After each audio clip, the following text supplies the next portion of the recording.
Hi everybody, my name is Jeremy Patrick, and tonight I'm going to be teaching about Christ in the Synoptic Gospels.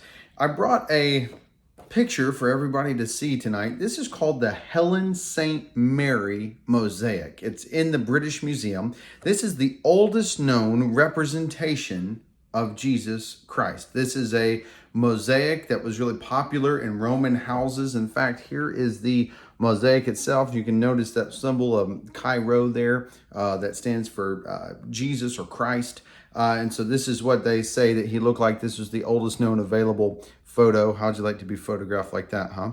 But look at the mosaic as a whole. You can see it in this top picture here. That's Christ in the middle. And then to the corners, notice this. It has the four gospel writers. At least that's what the commentary on the mosaic says.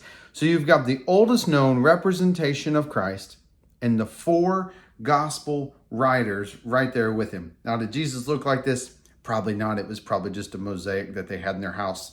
But regardless, I think it's interesting that Jesus is pictured with the gospel writers. Right here in the oldest picture, we see that you can't separate Jesus from the Gospels.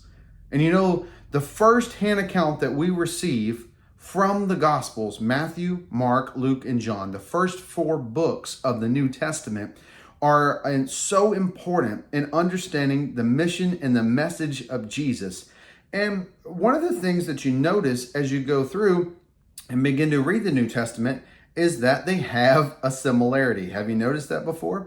Maybe you started out like I did and you read Matthew and you thought, woohoo, first book of the New Testament, I read it. And then you start out in the book of Mark and you think, hello, I think I've read some of this before. And then maybe you kick on over to Luke and you say, all right, I'm definitely have read this. You know, I'm on a three-peat. I have definitely noticed some of this material. And then John's kind of doing its own thing, but it's really cool that it has so much of the mission and message of Jesus. And you say, hey, I'm cool with the New Testament, but I need to understand what's going on here. Why are these things so similar?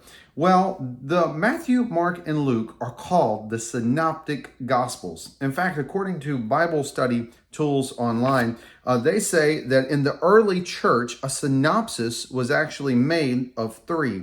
So the three being parallel with one another, and they had to be parallel enough that you could easily form a single narrative by putting them all together, and they could be called a synoptic.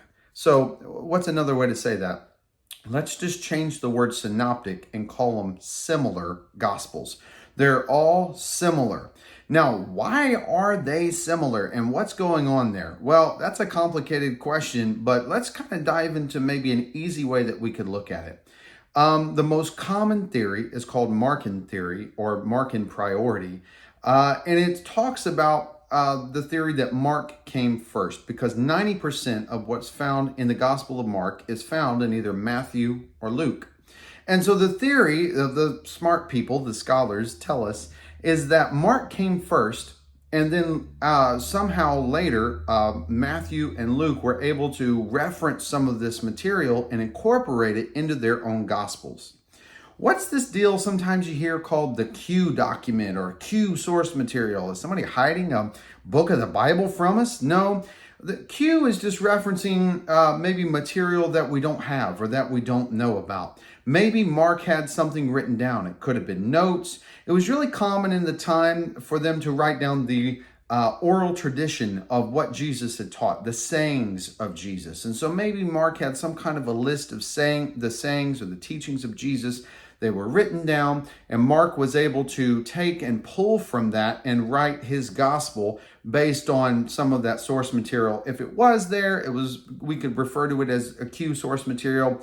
Could it have been? Could it not have been? We don't know. But we do know this. We know that these gospels are very intricately tied together, and much of what is found in one is found in another. Now, it's important to remember that the Markan priority is just a theory.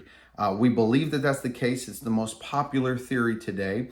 But the early church fathers all held that Matthew was written first, and then Mark was kind of a synopsis, and then Luke. There's a lot of reasons why this may or may not be true.